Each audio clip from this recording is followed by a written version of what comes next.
So you're not roll call vote, but I'll do a roll call to see who's here. Member Belknap? Aye. Member Bolter? Yes. Member Cannon? Here. Vice Chair Cummins? Yes. Member Davis? Here. Member Earl?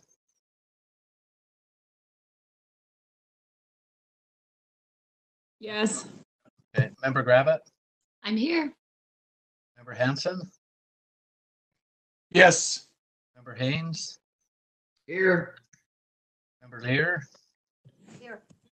Member March? Here. Member Newell? Here. Member Thorpe? Here. I'm here. Member Nielsen? I don't think he's joined us. I haven't seen anything. Okay, let's get started. Next on our agenda, I hope everyone had a good little lunch break there. But next is the Superintendent's Report.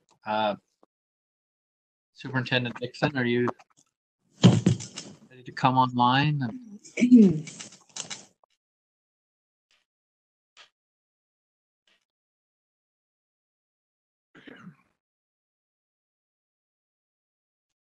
Okay, Superintendent Dixon?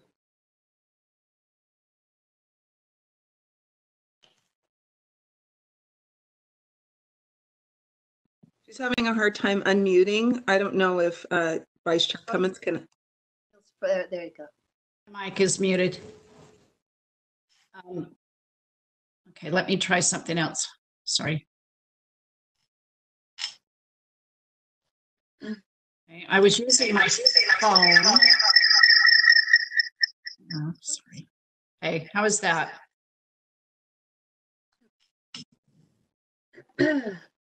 Well, do another test here. Okay, how about this? I think that's better than what it was. All right. Okay, please, the time is yours for your report. Okay. Yeah, everything's disabled. And I'm getting feedback. I think I went back in as an attendee instead of a panelist. I've got you moved into the panelists group. Okay. I'm still muted. Okay, I wonder if it's the wrong, because we can hear you. So you have two names up. One looks like it's a phone and one is a computer. Which one do you want to have as a panelist? The phone, please. Okay. Both of them are over there now.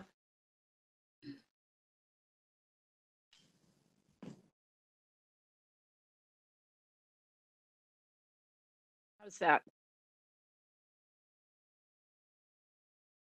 I get a thumbs up if you guys can hear me. Thumbs up. Hear you. Yep. Perfect. Okay, much better. Thank you. I'm not hearing the background now. All right, so I'll just start off by talking about the announcement that was made to continue the soft closure or remote learning, however you want to frame it. You all received a lot of emails. I think most of your emails were similar in nature about May 1st. I received some private emails. You likely did as well. Some positive, some that were frustrated. But just in terms of how that process took place, Chair Huntsman and I were called to meet with the governor to give our input last week. And we spent our time asking him about the three-phase plan of economic recovery and what the second phase, which is the sustainability piece, looked like. And as a member of the COVID task force, I also hear daily reports on the projections for the way ahead. And while the virus is really unpredictable, it is predicted that mass gatherings won't be taking place until possibly June. So based on all of that information and having a good long conversation with Governor Herbert, he indicated he would be making an announcement and a decision this week. And we were anticipating a little bit later in the week. So on Monday, I was called to put on professional dress and come up to the Capitol. And so I did so with my mask and protective gloves and went in and made the announcement. And what I appreciated was being able to have a 3-phase plan already in place and being able to talk to that. So that's what I want to spend time with you on today. And then talk about some guidance that based on parent feedback and teacher feedback that we've been getting, to put some guidance out into the field and to our parents. Also, I want to mention that on Monday, well, let's see, I've lost track of days. Monday and Tuesday, we spent time with our superintendents and our charter directors and had some good discussion around the way forward.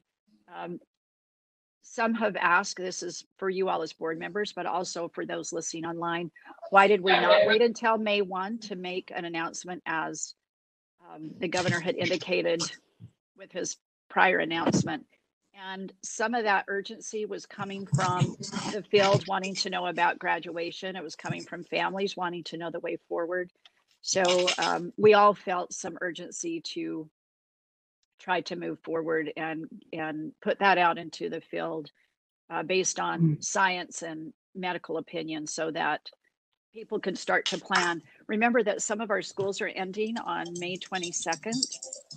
And some were projected to end based on their calendar that first week of June. So there's a variance of a good 3 to 4 weeks in terms of when schools are projected to close for the end of the year, again, according to their calendar, between May and June. So a lot of people were wanting to jump on and try to make some determinations what to do for graduation. So let's go to the slides. Sarah will drive those for me. Thank you, Sarah. The first phase I want to talk about is something that we've been putting out there. I really appreciate Barb Fuentes and her graphic design and our communications team in putting these together. I think this graphic really depicts what we're talking about, and that's really addressing the essential 5 things that we've been talking about.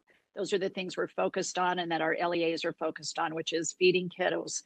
And we've seen tremendous support from bus drivers, peer educators, people really leaning into doing whatever they can to make sure our kids are fed. And our own CNP team, our child nutrition program, they have just been so nimble and so amazing and supportive. So I want to give a big shout out to that team for getting in waivers right away, for the federal government to allowing some waivers pretty quickly so that we could do things a little differently and make it easier for families and our kiddos. Second, continuation of academics. I'll spend the bulk of my time on that today, but we wanted to ensure that we could get some work into the homes of our families. For some states, they waited for 2 or 3 weeks to make that happen. And I'm so proud of our educators for going home at 4 o'clock after their kids left and not being able to say goodbye or prep, and then finding out the next Monday, or finding out late that night that kiddos wouldn't be back. And so only taking 2 days to prep. That's tremendous for our teachers who leaned into that and did that work. So we really appreciate it. And we had the advantage of the digital teaching and learning initiative, which helped us tremendously. You've heard about all of the efforts to get hotspots into families and buses being parked near schools, et cetera. So a lot of efforts going into making sure that whether it's a packet dropped off by a bus driver, a digital tool being picked up by a family, it all happened very fast. So it took some time to adjust, and we really appreciate everybody who has helped in that effort, particularly our teachers. So the third thing is really worrying about our graduates. Seniors are, all kiddos are mourning the loss of a lot of rituals. It's our seniors who are really lamenting the loss of their rituals. This is the culmination of 12 years for them of learning, and they were looking forward to a lot of things. And we've heard from a lot of those kiddos. You've seen them on the news, on social media, and it's right to be sad for them and to have empathy. At the same time, we want to make sure that we as policymakers and our educators aren't doing anything that puts barriers in their way, that we take away those barriers both in policy and practice and make sure that they can transition into college and into the workspace, whether that's technical college or 2 or 4 year, whatever they're planning to do, or work when jobs become available, that they will be able to transition. And so some things that have occurred to make that happen are putting off assessment dates for ACT, SAT. I'll talk a little bit more about that in a minute. But a lot of things have happened in that manner, including if they are working on some CTE skill certificates, that can happen in the summer, but making sure that at the end of this school year that they can graduate and are ready.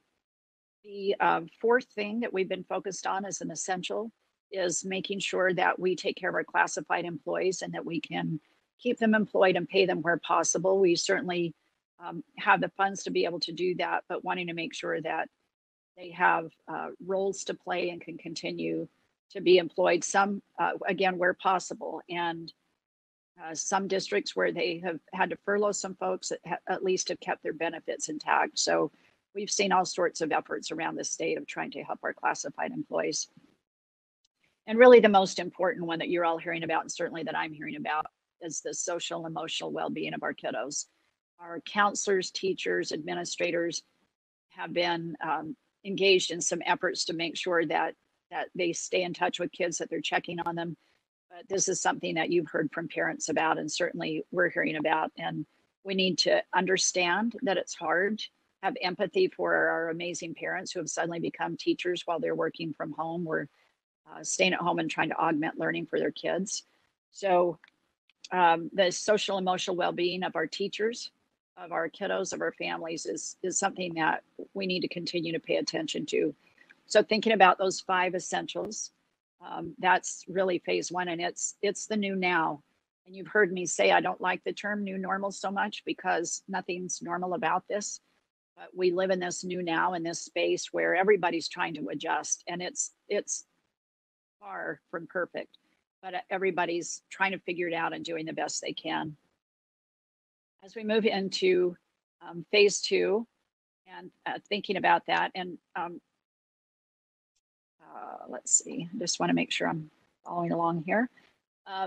In phase 2, as we think about the bridge of learning gaps, this might happen in the summer, depending on how things open up. It might happen end of summer into early fall, but there's this space in the near future of really needing to assess where our students are at, really look at their learning gaps. We know we have some vulnerable populations, our students who are learning English, in particular, families who are coming from refugee status. We know that trying to navigate school just in general is hard, but imagine in this time and space where you have limited ability to have face-to-face experiences with people. So we've got some vulnerable populations, students with disabilities, et cetera, who need some additional support. So we want to use some formative assessments to determine where those gaps are in their learning. This is where the CARES Act funds come into play. I'll just give you the numbers. I think you may have seen those. We've tried to forward some emails to you, but we're talking about, if we round up, it's about $68 million coming to K-12 education. That's about 2/3 of our Title I allocation. And normally the funds that we get from Title I, of course, you know, the formula that they're based on in terms of level of poverty. And this 68 million represents about 2/3 of that fund. And it's just the way that the federal government worked out the formula. The good news is that we will be able to use those funds through September 30th of 2021. So it gives us some time to use those funds. They are reimbursement funds. So in other words, they can reimburse costs that occurred starting on March 13th of this year, which is when President Trump determined or made the declaration of a national emergency. So the reimbursement is for anything related to COVID and education starting March 13th, but it can be reimbursed using these funds through September 30th of 2021. So these funds will really help with some of the bridging of learning gaps that we're seeing, and it can pay for personnel, programs, et cetera. So we envision schools really doing a lot of work in that time, while being mindful that a lot of people might be burned out. And so we have to think about what that looks like. So I want to just draw your attention to something that NWEA, the assessment company, sent me. And there are a couple of slides that I think are fascinating. Just these in particular to mathematics and reading. There were, this is a sample of 5 million students across the country who take the MAP growth assessments from NWEA. And the RIT score on the left is just part of that whole scoring system. So I want you to pay attention to the various lines by grade level. So it goes 3rd grade through 8th grade, which is where these MAP tests are given. And if you look at the solid line, that solid line represents, again, this sample size of 5 million students, 3rd through 8th, who with MAP assessments. This happened in, I think this data comes from the school year 17-18. So if you look at that solid line, that would be typical growth from September through the end of the school year. And you can see that July through September, typically there is a little slide, and you'll see more of this in mathematics than you will in reading. When you look at the dash line, that is what they are calling a projected slide from COVID, or just look at this, sorry. So you see a dashed and a dotted line, and you can see a slowdown with the dash line, and an actual slide is the more granular dotted line. And what they're trying to show in this projection is that if you go back to the middle of March, where most of the schools across the country were closed, you would typically see maybe in this dash line where there would be a little bit of slowdown.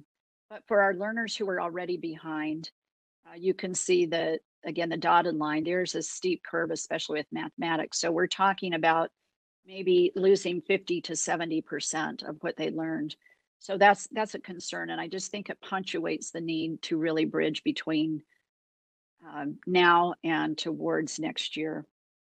And you've already seen a lot of suggestions about how we might do that. In the next slide with English language arts, I just want to show that it's not quite as dramatic, but still you see this same kind of slope where you would start to see a curve towards some summer slowdown, but it's more of a slide, especially for our most vulnerable students. So I just want to reiterate that where you can see the difference in trajectory caused by COVID-19. I just thought it was interesting. Superintendent, Yes. we gotta make, are we still not supposed to, will we lose our streaming if we say those words that we're not supposed No, to? we're good. We We're got good? that figured out. You have that all fixed? Okay. Yes, sir. Chair Huntsman, it's Board Member Lear. I'm not seeing the second slide, the one on English language arts. It should say reading. I don't see that either. Just the There it is. There's reading. math's still up on the screen. Do I just have to go to the, no? Okay. I'm seeing reading on my screen. Are you? Thank you. Sorry. Maybe I was slow or this was slow. Thank you. Okay. Sorry about that. Okay, so moving into phase 3 with return and recover then. This is what we think of moving from the near future to the new future. And I hope that we're really learning some lessons from this, not only just if we need to step into any kind of temporary shutdown, or let's say it's a couple of bad snow days or whatever. I'm thinking beyond that. It's really thinking about how we're teaching our students and what are the essentials. It's not only about how they're learning, but what they're learning. I'm thinking about the emails that I've received from some parents and examples of lessons that their children are engaged in. And what comes to my mind is thinking about if I'm back in my teacher days and I'm getting ready to prepare something for my students, I would want to think about, is this work just to keep them busy, or is it work to provide them with new skills and knowledge? And if it's the first, if it's the former, then I want to let that go. So just a different mindset about how we think about what is essential for our students to know. Is it filling up time, or is it helping them discover the right things with our assistants? So just thinking about how we use formative assessments, and especially this fall, we've talked about using RISE as a formative tool to see where the gaps are in achievement and what that means as we set that as a baseline for the coming year, and then continue to provide opportunities for small group and individual support. So that means our schedules in schools might look a little different. And then again, what are those lessons that we're learning from remote instruction? When I hear a lot of really good stories and anecdotes about the way things are happening in schools. But I also hear things like if a first grader is online for 7 hours, that's too much. So I'm hoping somebody is at their home is encouraging them to pick up a book or write or help use mathematics in helping with a recipe or cooking or, just a lot of different things that can be done. So that's really the 3 phases that we're focused on. And I'm going to stop there and just see if you have any questions about those 3 phases, and then we'll move into some guidance that we're putting out around graduation, credits, and grading. So what questions do you have about the phases? Questions from board members on this presentation so far? Board Member Lear has a hand. Okay, Board Member Lear. I do. I wondered, and I think this is a phase question. If it's not, tell me and I will delay it or save it or something. I have received a boatload of emails that are all across the board from teachers, from parents, from students, asking for different things and telling me different information. I'm wondering if there are any data as opposed to anecdotal information about how schools are continuing, how many teachers are still engaged, how many students are still engaged. I'm just wondering if there are any data that are available, or and then not, again, no blaming, no finger pointing. I'm just wondering if we are just left to sort of figure out, digest as policymakers, what's really happening. Yeah, so great question. Thank you, Board Member Lear. And in fact, I skipped over something pretty important, and it was part of the phase. So Sarah, if you can go back to, I think it's phase 2 where we talk, or phase 1 rather, where we talk about the CARES right there. It's phase 2. So where you see the CARES Act funds, we've already put something in place, and Sarah really did the heavy lifting with this, but we have money coming to us, the 68 million I mentioned, that is K-12. There's also a pot of money that goes to the governor's office, and then there's a pot of money that goes to higher ed. Now, the money going to higher education is 50% in part to help students with Pell Grants. Maybe some loan forgiveness, but I think for the most part, it's Pell Grants. And then at a later date, they'll get another 50%, but it is higher than the amount we're getting. If you looked at the Deseret News this morning, I think it said 200 million coming to us total. The governor gets a portion. His is much less significant than the K-12, but he has been very open and asking us for input. So Sarah and a team put a survey together.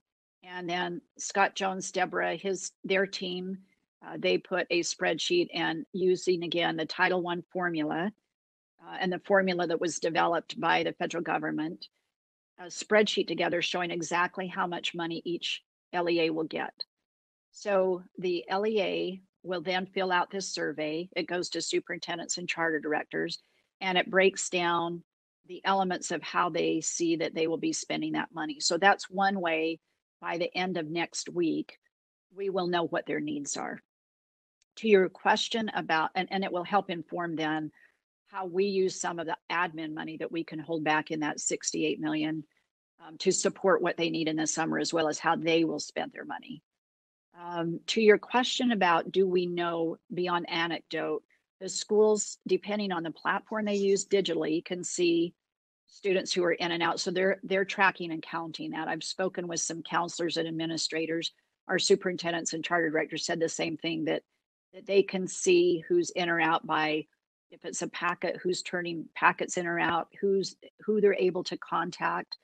There's no doubt that some families, some students have gone what we call gone dark, meaning that you just can't find them. They're not returning phone calls or emails. I know some counselors and administrators have even gone to homes to knock doors and try and find kids. And so we're anecdotally, I've heard that while there was sort of a slump, some of that's picking up again. And we'll see how it goes as we get closer to May 1. But they are challenged by what we would call traditional taking of attendance, but seemingly able to understand students that are in and out. And we have no reports that our teachers have disengaged. There may be some out there, but it's been more about the students that we've heard. So I hope that was a really long answer, but I hope it answered your question. It was helpful. Thank you. Other questions before Superintendent moves on? Board Member Earl. Board Member Earl? Yeah, thank you. Let me turn my.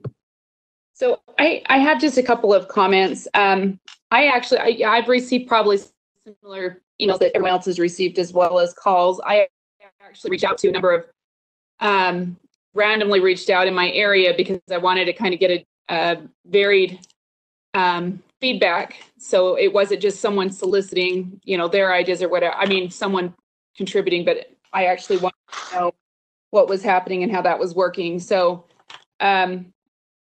anyways, I have a couple of comments. Who is on the committee that's making these phase decisions? Is this the governor, superintendent, Chair Huntsman? I just wondered who's making these decisions. That's my first question. I'll answer that first. Yeah. These are staff decisions from input from the field. So we talked to various listservs, and it's based on commentary, emails, et cetera, that we get. So just the things that we feel like we need to address that particularly our school and district leaders have talked to us about. There's no formal committee that has done this work. Okay, I'm just stating this. I would like to be informed on these more so than every other week or that kind of thing. I just feel like as a board member, I feel like as I'm addressing public, I need to have that information, or I need to be part of the process. I'd rather be part of the process, to be honest with you. Let me make sure too that I have in the health department. Again, part of this is sitting on the task force and getting a lot of information from the health department. So as you look at these 3 phases, a lot of it is based on the work that you saw the governor and the economic task force put in place, their 3 phases, that it sort of mirrors that. And many districts were also working on similar documents. So it just made sense to mirror that same sort of phase methodology. But we're very open if there's something that you have concerns about in these phases or something you want to add. These are fluid documents by far, and it's just general in nature at this point. So anything you want to add, please feel free. So let me just weigh in real fast on like the essential 5. How did that come into place? Ever since March 13th, the superintendent on the operational side of public education has been in contact with and had very open, very large meetings with superintendents and directors, and they, as a group, say, okay, what's our, in an effort to keep public education open and to make it happen, came up with these. It's a collaborative group of here's our top priorities. These are our biggest issues, including the senior, talking about the graduating class. And so through all of that, we still have policies in place. They haven't asked everything that comes before the board, and as far as our policy of waiving and that comes from these folks. And then Deputy Superintendent Scott Jones meets with the business administrators and consultants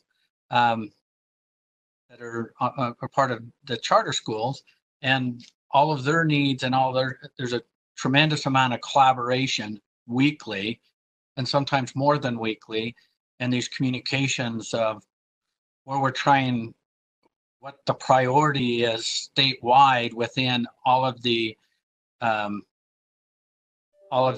LEAs. So this isn't the essential five and all of these things that's trying to be addressed is not just done by the superintendent. And if I could just add on the essential five, sir, those are the things that we had to attend to immediately. You know, we didn't have time to develop committees and groups. This happened fast, and we had to just start thinking about what are the things we need to pay attention to. And it's the same five things that people are paying attention to all around the country. So those were developed, as I mentioned, through the input of the health department, but basically the feedback we were getting from schools immediately of things that they were concerned about. And it also helped the LEAs with their highest priorities too, to kind of, this is from my take, and just watching this unfold and listening to BAs and superintendents and local board members all across the state. It's like, we have these five things that gave us structure, or gave them structure to be working on and mediating on their own. And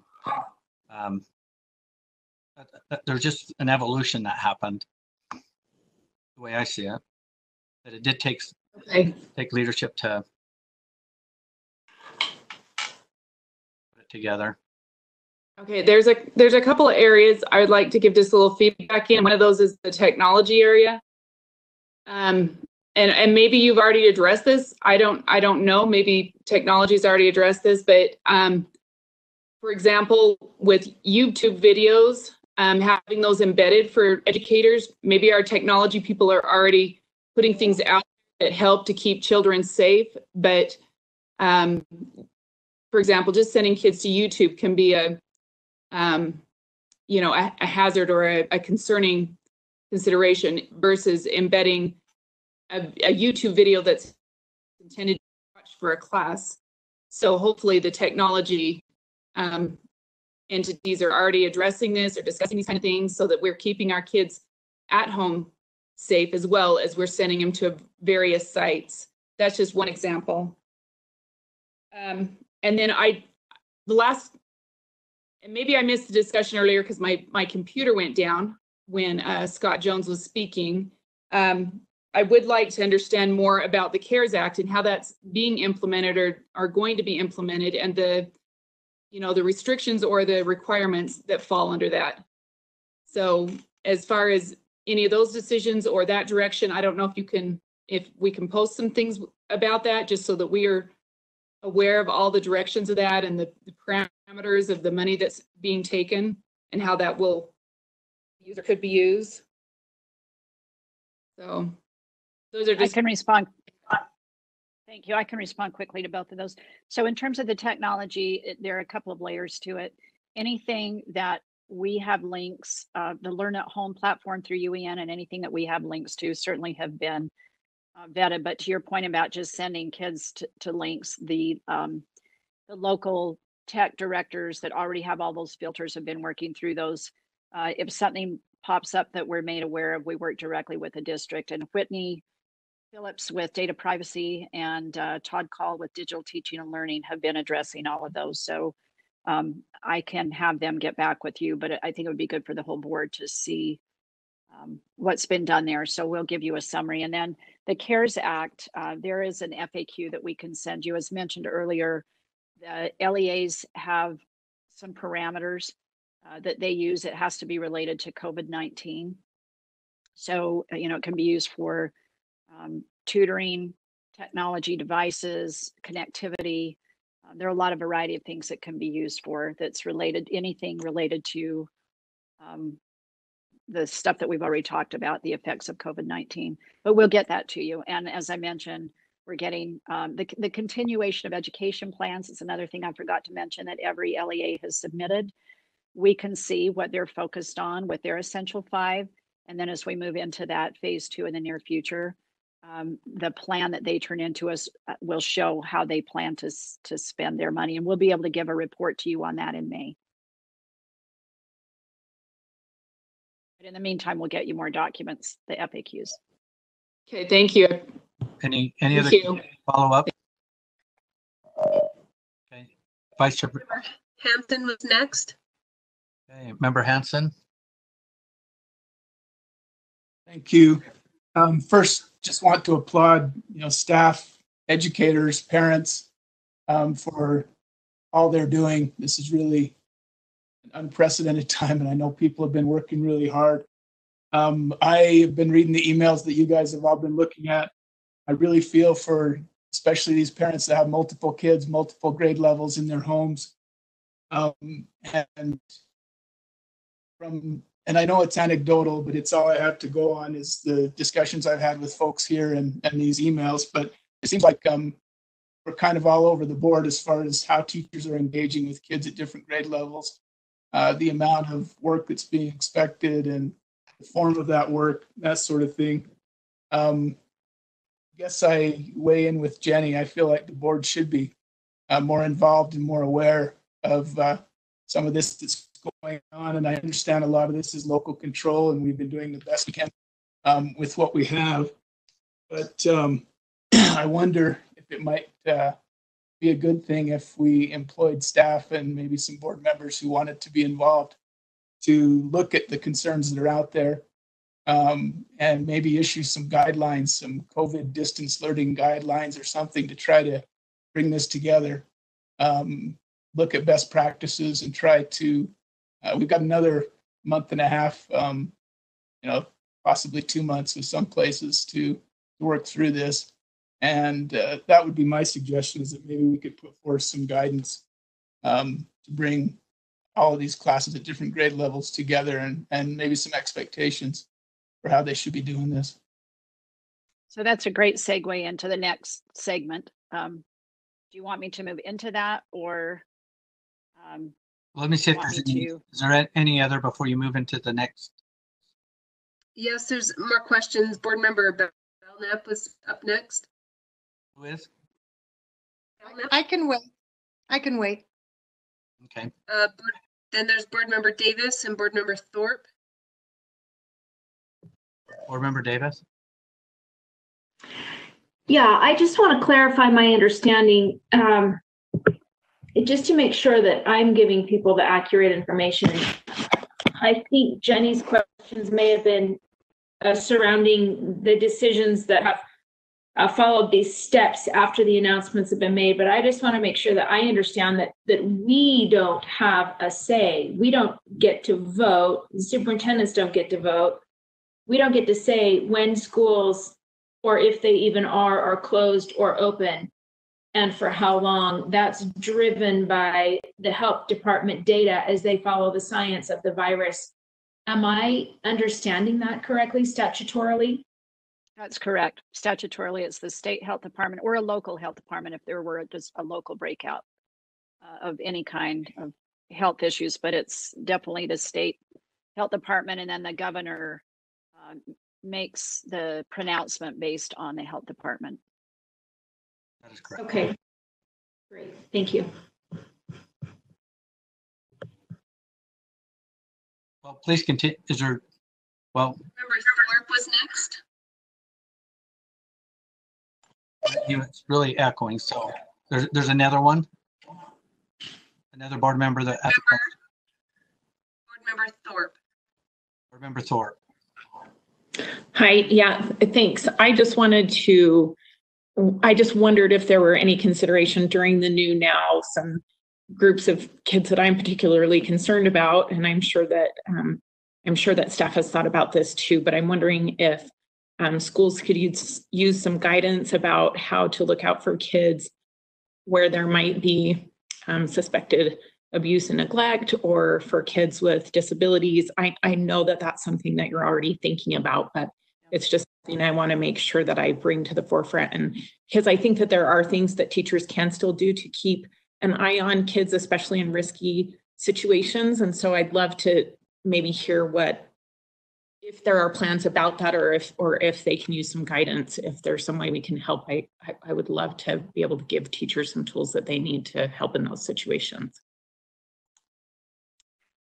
Yeah, so our social workers and counselors have been working on some of those issues locally, and the students with disabilities the teachers have been getting a lot of guidance from Leah out to the special education directors and to teachers and families who have specifically asked. So that has really become the role of a lot of our staff, if not all of us, to really respond to a lot of the questions out there. And again, I want to show you two documents. So maybe Vice Chair Cummins, if we could just push pause and go quickly through a couple of documents and see if it answers some of these questions, because several board members now have asked about guidance, and I want to show that if we may. Okay, let's move to the guidance. Okay, so the first document is one that you were sent, or it was in backup. So you've had this for about a week, and it reads a little bit like a white paper in the beginning. You'll notice the draft because we wanted to get any input that you had, and we actually put this out into the field with some of our curriculum directors and system leaders for their feedback as well, which is why it has draft on it.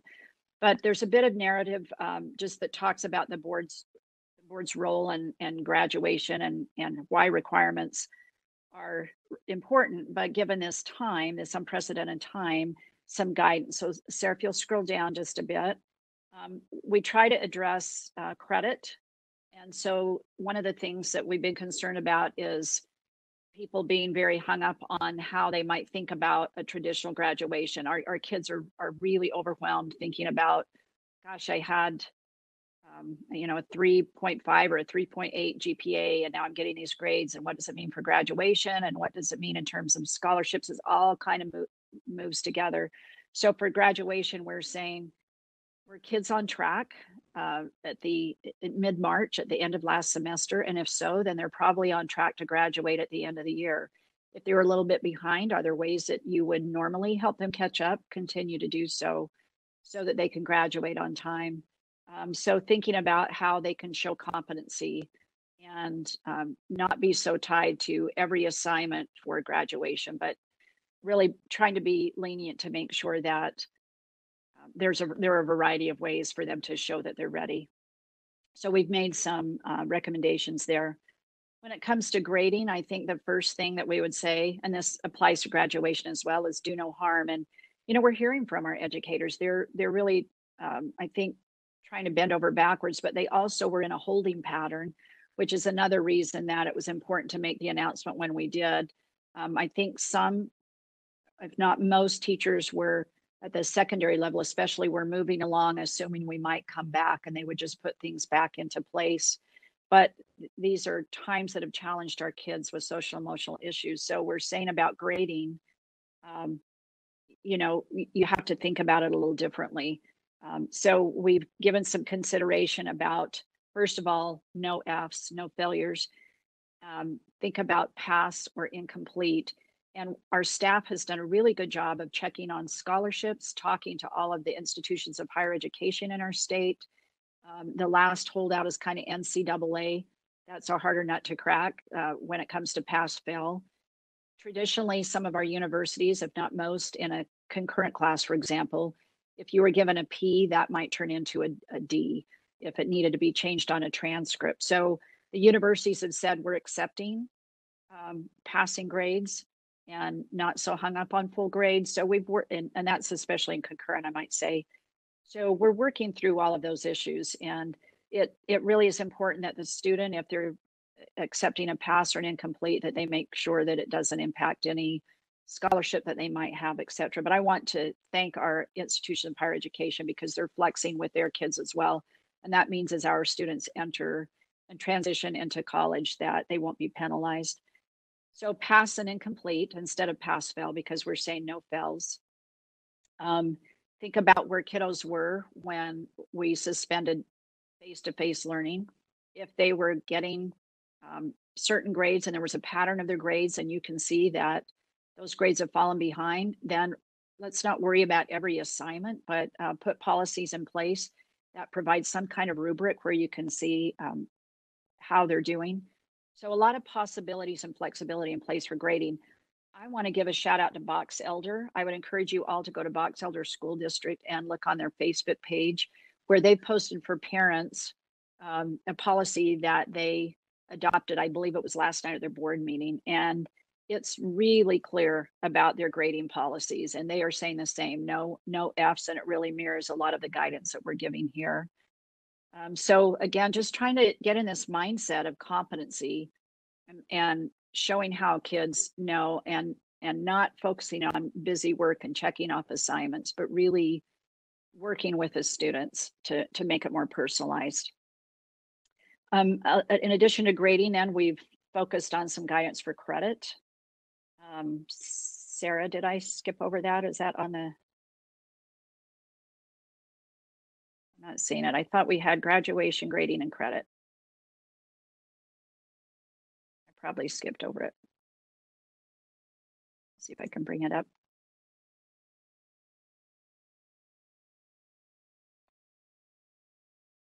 So, oh, I'm sorry. Okay, the credit was embedded at the beginning.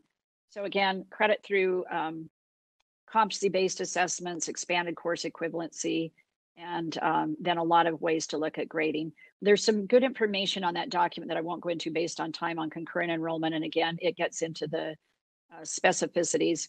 In terms of grade promotions, and this is apart from seniors graduating, but we anticipate that the majority of students would be promoted as expected, and that schools will finish out the year having kids advance. We assume that all kids are going to have some gaps, and so it's really trying to focus on what those learning gaps are, and then administer and support local programs that will help them fill the gaps. So that's our guidance around graduation, credit, and grading. And the document is meant to be a guidance document for LEAs where they will focus locally and put out local documents, but we want to try and give them support so that they feel like they have permission to be lenient, that they have a way forward, and that we will have their back if they do, not if, but when they do lighten up policies for kiddos for consideration. The next document that I just want to briefly mention, this is something that we've just been working on this week. So it doesn't have the board's logo on it, but it's guidance for parents and teachers. And this is based on the feedback that I was reading on the documents or the emails you were getting, also emails that I was receiving and calls. But it goes back to focusing the learning on the essentials. And you hear us talk about differentiation. It's one of the most challenging aspects for our teachers. Not only have we placed teachers in a digital environment or doing packets, and now we're telling them to differentiate, and it's difficult enough in face-to-face. So we know that it's a challenge to do that for our kiddos in remote learning, but asking teachers to be really specific with their assignments and activities. And again, just focusing on the essential. The phrase, I woke up this morning with this phrase in my head that if you are assigning work to students, that's just to keep them busy versus giving them what they need to know, then let go. And it's based on just some samples of things I've seen. But I also think that it varies from kindergarten to 12th grade. High school students seem to have more work that's maybe not as focused on some essentials. So just giving our teachers who are working so hard, giving them permission to just really focus on the essentials. And that's for parents as well, so that parents aren't feeling overwhelmed. Amount of learning time should be varying according to kiddos' age level. And we're saying, first and foremost, don't try to replicate a typical school day at home. I think that's something that's really overwhelming our parents. Just condense it down to a couple of hours with breaks away from their device and doing some self-directed learning. One of the lessons I hope we'll learn from all this is learning doesn't just occur at school. There are many spaces where our kiddos are learning, and we need to incorporate those and think about times for self-directed learning and activity and time with family. And that can really help address some of the challenges that parents are writing in about, especially when they have multiple children at home and sharing multiple devices. And then again, just thinking about keeping schoolwork contained to a couple of hours in the school day so that we don't have kids on devices all night. I think we have to really think about our considerations for supporting families. So making sure that families have a point person to reach out to if they have questions, so that they're not having to track down 8 to 10 different people and getting a lot of different answers. So just making sure there's a point person at the school that they can go to, whether that's a counselor, administrator, a particular teacher. As I mentioned early on, I think we have to acknowledge and validate the challenges that parents might be experiencing in their daily life. It's so different for everyone. We have parents who have to go to work. You know, they're an essential worker, whether they're on the front lines of healthcare, first responders. Maybe they're working in manufacturing or in a place where they're making minimal wage and have to be there for whatever the purpose is. Families have a lot of different kids and a lot of different circumstances. Maybe both parents are working full time and have 5 kids at home trying to study. So just so many things we have to think about, especially if there are multiple logins and platforms. That's something I've heard in my own neighborhood, that they might have 4 different platforms for 4 different kids, and sometimes one student having to log into 3 or 4 platforms. So that's a learning that we have to pay attention to. It's all about communication. So I've seen some teachers and some schools where they have scheduled office hours for parents to reach out with questions. Maybe that's from 1 to 3 in the day, or, you know, whatever time that is. Maybe it's staggered, but a way where the parent knows that the teacher has definite office time that they can call them. I'm going to start doing some office time in my own neighborhood as part of my outreach of being able to make sure that parents can contact me if they have questions about policy or the way forward. Again, just letting parents know that if they have concerns, the first thing that they need to do is contact the teacher, and the teachers have shared goals with the parent about the success of the child. And if they aren't getting what they need, then moving on to the principal for additional support or the school counselor. So we're trying to just make sure that parents know that we're hearing them, that teachers know we're hearing them, and that collectively we don't blame or shame each other, that everybody's doing the best they can, that we're thinking of our most vulnerable students and ways to support them and their families at this time, and that we'll continue doing so through the fall, that this won't stop. That's it. Okay. Questions, comments for the superintendent? Vice Chair Brittany? Is there... Member Lear is next, or excuse me, Board Member Belknap had been waiting, and then Board Member Lear. Belknap and then Lear. Is that what I heard? Thank you. I have 3 questions, but many of them are just a yes or no answer. So Chair, number 1 is on the CARES Act. Is there anything that prohibits from us going backwards, or do we have to move forward for financial? Can it be retroactive? It's retroactive as of March 13th. Anything before that date, we wouldn't be able to, but March 13th forward. Perfect. Okay, the next one is, we're getting all these emails and all of us are getting them response. I mean, and they're varied, but a lot of them are to end school on May 1st. Do we have any sort of response that we want to do collectively, or should each board member be, we don't know where they're coming from. And so I want to make sure our responses are either the similar or they're done by one person. Okay, why don't we take that on and write about that? I know that Deputy Jones is back on the call and listening to this, and there are financial ramifications for doing so. So let's put something together and we'll get it out to you by end of day tomorrow, hopefully by end of day today. Thank you. And I mean, that all has to do with just responding to people and their questions. Maybe we don't have all the answers. And number 3 are school fees. Do we have any suggestions from our level? I know that I've seen from several districts what they're going to do with school fees, you know, try and carry them over. Do we have any recommendations, or should we just leave that literally at the local level? I know that Angie and Tamara Daly have been responding to people. I don't know if there's a document. Angie, can you give a quick answer to Board Member Belknap and the board? Yes, thank you. Angie Stallings, Deputy Superintendent Policy here. I actually sent you a couple weeks ago, and I apologize, I don't remember, and I can resend that to you, a document that Tammy sent out to all of the school fees contacts in our LEAs, and I believe either Scott or Tammy sent it to all of our business administrators, but it does have some guidance and recommendations about how to refund fees or carry those fees over for the next year if families paid fees for things like tours or travel somewhere. Does that answer your question, Laura? Would you like me to, or Board Member Belknap, would you like me to resend you what I sent to the board about with that document? No, I'll read that more carefully. I just appreciate that. Thank you. Okay, thanks.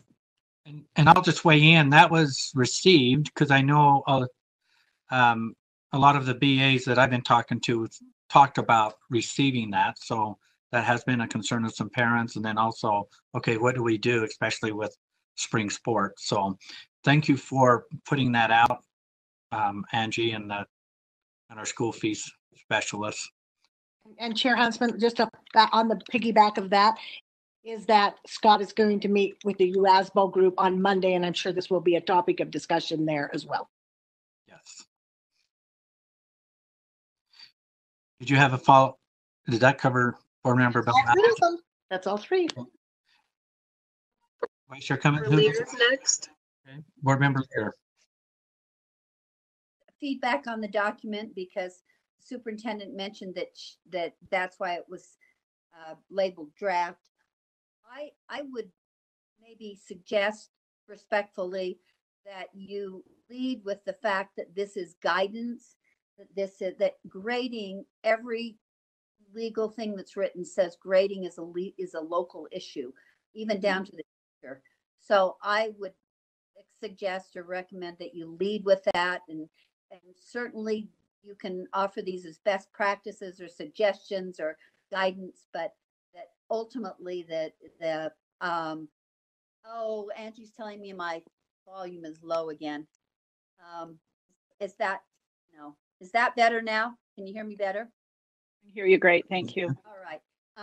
Anyway, I'd like to suggest that it's clear that this is guidance about grading. The board sets the number of required credits, but all those other decisions about pass fail, and I'm sure they appreciate the information, especially regarding NCAA. But all of that information and all of those decisions are local, and I hope that is emphasized. Thank you. We'll lead in with that. Thank you. Second thing is I hope we, especially as it regards school fees, I hope we are strong on forgiveness and flexibility and not compliance, because as Chair Huntsman mentioned right at the end, it's all of those things at the end of school, including spring sports. And there was a laundry list of spring sports that were canceled in the paper today, So I hope that we are really strong on flexibility and forgiveness toward LEAs. Giving all of those fees back in an orderly, accurate manner is going to be very difficult. Thank you. Those are my thoughts. And Board Member Lear, thank you. And we did place guidance throughout the document and in the narrative, but we'll make sure that we lead with a header on that. Just in terms of the public, the thousands and thousands who are listening in today, I want to make sure that they know that the Board of Education does not oversee athletics, that comes from the Utah High School Activities Association. I know I've received a lot of personal emails about canceling spring sports. You all have probably as well. And that is not under the purview of the board. So just wanted the public to be aware. But we do, sorry, just to follow up, but we are interestingly responsible for the fees related to those sports. So Correct. I think there's going to be some communication about how those fees are refunded, if they are, what's fair, because the coaches are still being paid, and maybe there's some contract that LEAs can't get out of. So I just hope there's a real forgiveness mindset as we look at this next fall and into the winter when we are not in the clutches of this. Thank you. Thank you. Board Member Cannon is next. Go ahead. Board Member Cannon. Was it Cannon? Okay, thank you. Member Cannon.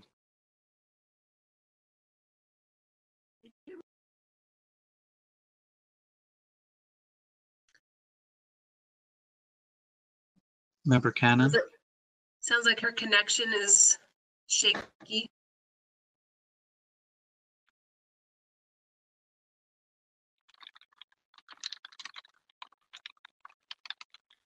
Member Cannon. Can you hear me? Yep, we've got you now. Thank you. I was trying to say I had the same question Laura Bell asked about ending school May the 1st. So I don't need to be recognized. Thank you. Board Member Earl has her hand up. Member Earl. Yes, my comment, and maybe I need to pull back a little bit from what I said originally. Some of the anxiousness was things that were addressed in here, and I did not notice that there were attachments, Superintendent. So I do apologize for that. Those were the things that I've had a lot of questions about and a lot of people asking. So I do thoroughly appreciate, these are the things I was wanting to provide guidance for, and I appreciate the thoughtfulness of doing that. I just wanted to clarify that. I did not, and like I said, I apologize for that. I didn't see that there were documents under this one, so I did not review that. So that was my neglect. Chair Huntsman, Vice Chair Cummins, may I respond to that? You bet. Please do.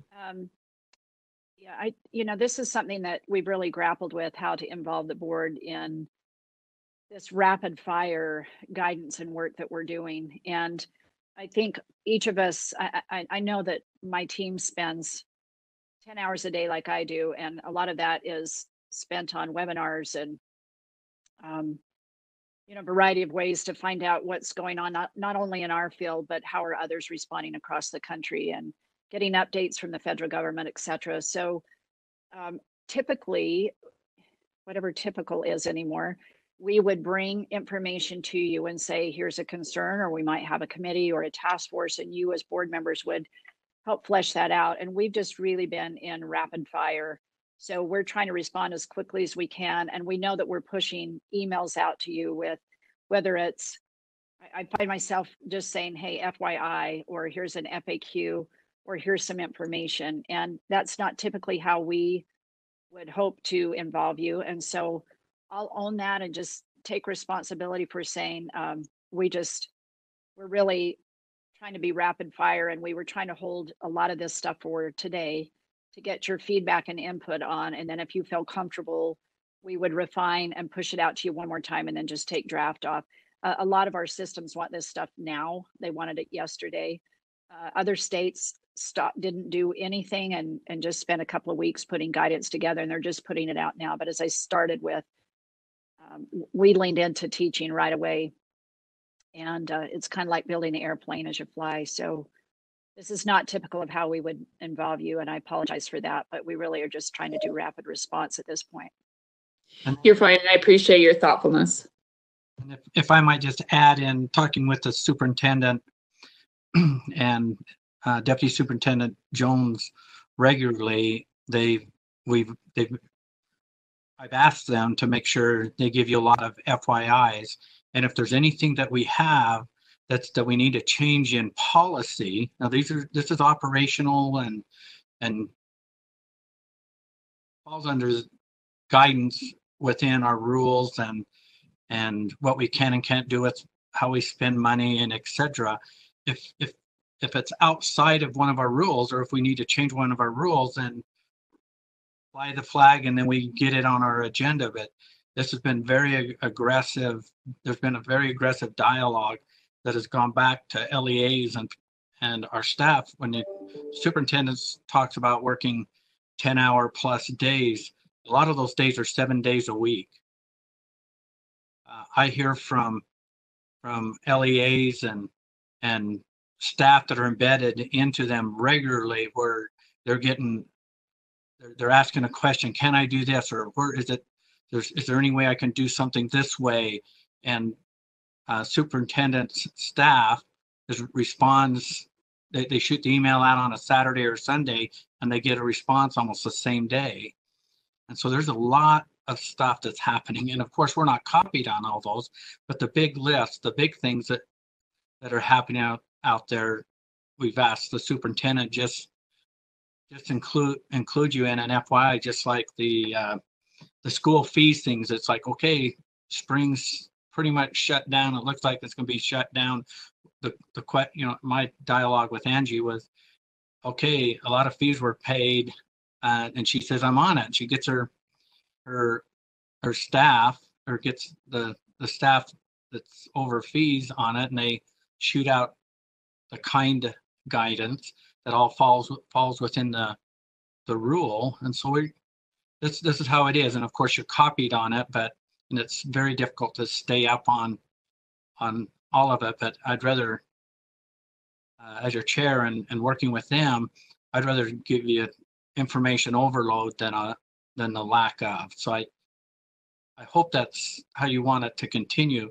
A lot of states just went in pause mode and just about shut down. This state chose not to do that.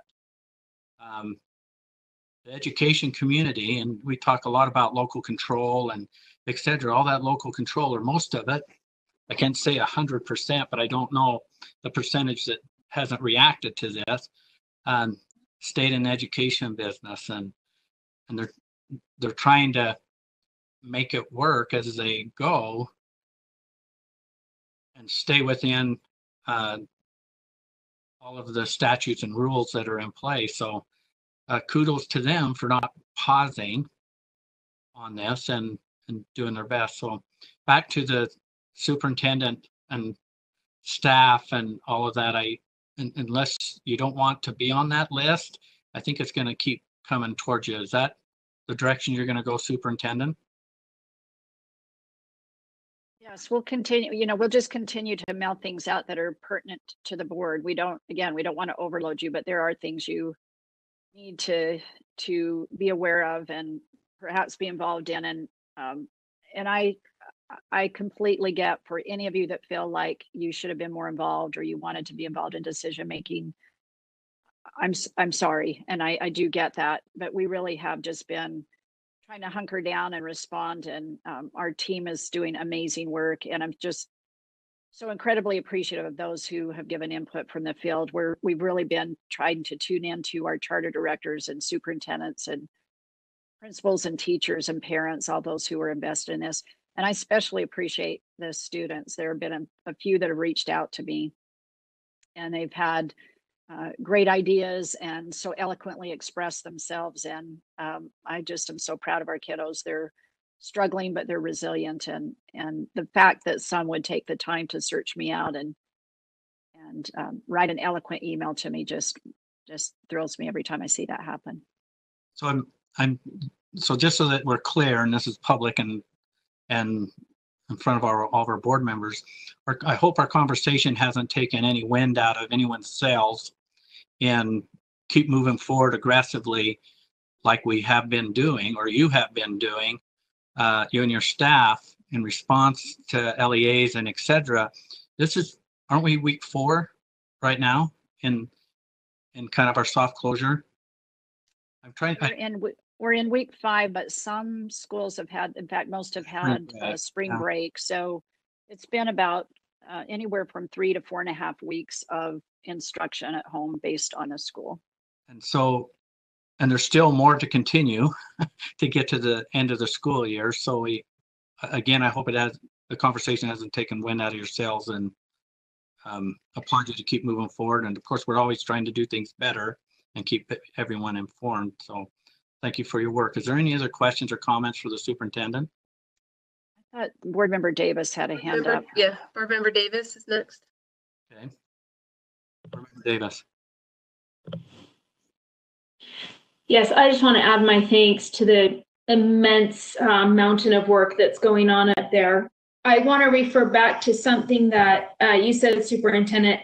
I think you said you were bringing these documents to us today, and then we're to get feedback and refine and bring back to us again at our next board meeting in 2 weeks.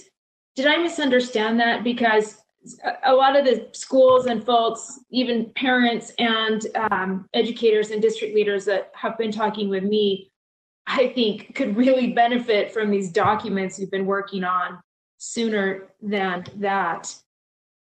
Is there something that you're waiting on us for to be able to get these out onto our, if I could refer people to the website to some of these documents, it would be fabulous. But I'm not sure if you're waiting on us for something or if it's just going to take time to work through.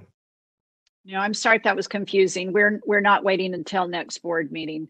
The Okay. thing I was going to bring back to you in May was just some of the plan. We should be getting plans on how people are thinking about spending the CARES Act money on Friday. So we would have that information to bring back to you in May. But in terms of these documents, we want to get them out sooner than later. We have put the one about graduation out into the field, not fully public, but just trying to get feedback on it. And these are documents that are fluid. We're getting feedback, but we wanted you to give us feedback. And this is our first chance at making these public for feedback. So again, if you look at Box Elder and others, just based on the initial document we sent out for feedback, they've already modeled some policies in line with some of the same things that we're talking about.